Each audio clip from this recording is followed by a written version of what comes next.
मुझे ही था, आंधी का हर गुरूर कुचलना मुझे ही था, मंजिल की धुन में खार पे चलना मुझे ही था।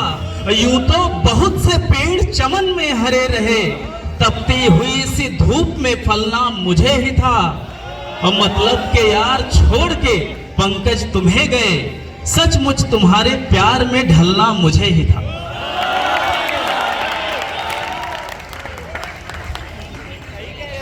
सरला इंटरनेशनल एकेडमी के समस्त सदस्यों को, समस्त परिवार को आज के इस दिवस पर ढेरों शुभकामनाएं। और जो ये हमारे सामने जो ये चमकते हुए सितारे बैठे हुए हैं आज, जिनके पास एक अक्षय ऊर्जा का स्रोत है, जो क्रांति की अवस्था बताई जाती है कि आप कहते हैं कि जिस तरफ भी चल पड़ेंगे रास्ते बन जाएंगे। आपके पास हर्ष रूपी ऐसी गाड़ी है जिसमें ब्रेक नहीं होता।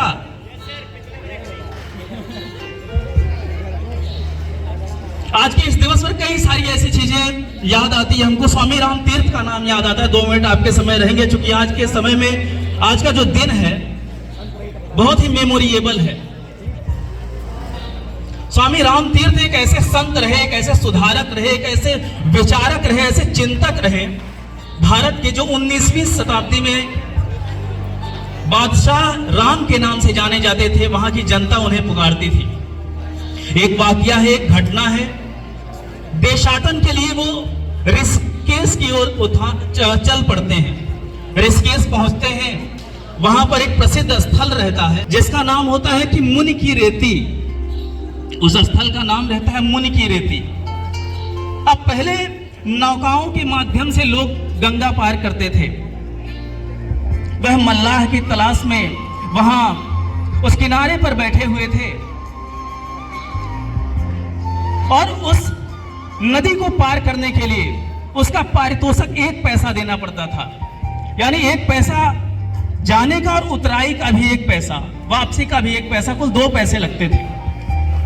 प्रतीक्षा कर रहे थे, तभी एक कथित पहुंचे हुए वहां पर एक साधु पहुंचे, एक संत पहुंचे। उन्होंने कहा कि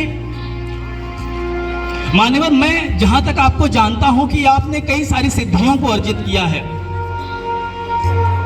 लेकिन क्या अपनी सिद्धि के बल पर आप इस नदी को, इस गंगा को पार नहीं कर पा रहे? क्या कारण है?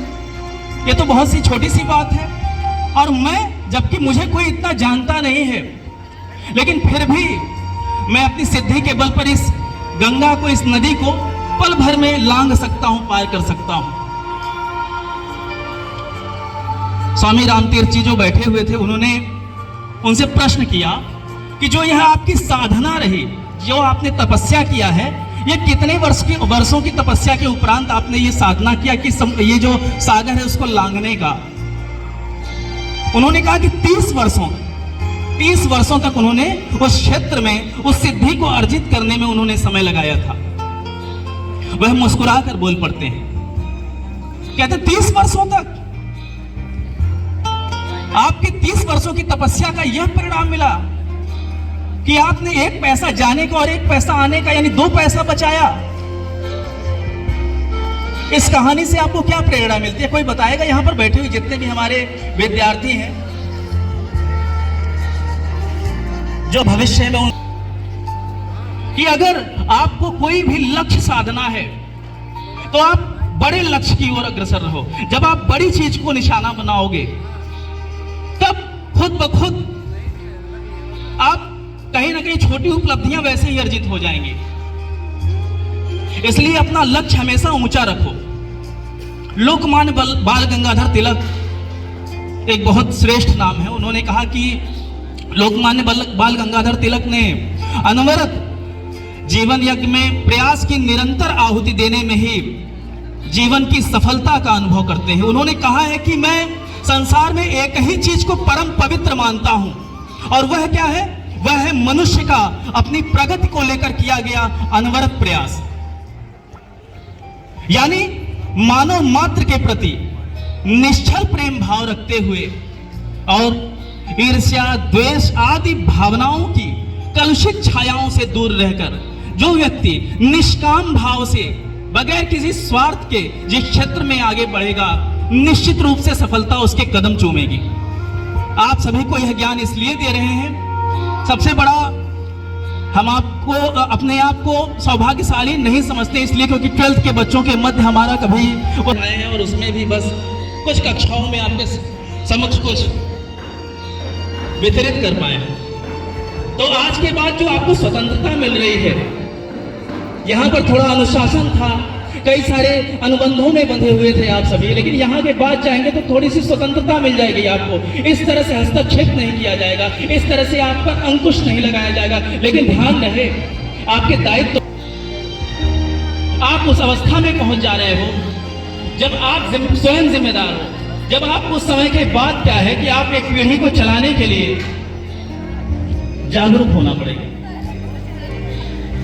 अकेला चला था, अकेला चलूंगा मेरा, और सहज मिल सके वह नहीं लक्ष्य मेरा, बहुत दूर मेरी निशा का सवेरा, और अगर थक गए हो तो तुम लौट जाओ, गगन के सितारों न दो साथ मेरा। अकेले अपनी मंजिल का चुनाव करिए और उस रास्ते पर बढ़ जाइए, और यूं ही नहीं उपलब्धियां अर्जित होगी, यूं ही नहीं नाम बनते, यूं ही नहीं आपकी पहचान होती है। धूप में तबके काले हुए हैं, मयस्सर तभी दो निवाले हुए हैं, और अंधेरों से कह दो इधर से न गुजरे, बड़ी मुश्किलों से उजाले हुए।